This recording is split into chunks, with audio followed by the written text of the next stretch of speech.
Tapos bigyan tanggalin. Ay, yung... Nilagay sa salamin, yung kulay blue. Tanggal lahat yan. Ito sa mga nang ginawa nila sa akin. Ganda ka eh. Papantay din yan pag mga 3 araw na. Hindi, alagaan na lang natin ng ahit yan, ako bahala. Maayos ka eh. Ang ina, pinagtripan ng gago. Alak amor. Kaya nagiinom na naman kami. Yeah. Ang balak talaga, baka bawi kay Kinit. Tanong Siya mo, nag-umpisa babawi ba? yan eh. Paano ka makakabawi kung bulagta ka na?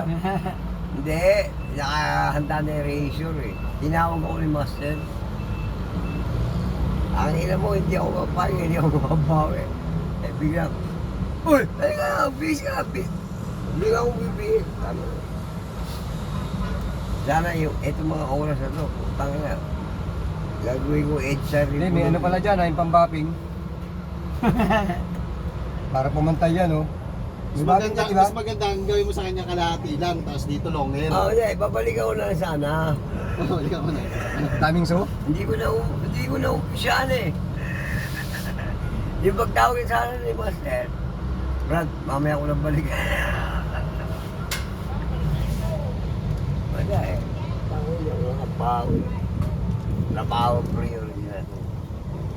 Pag tumawag, kasi larga.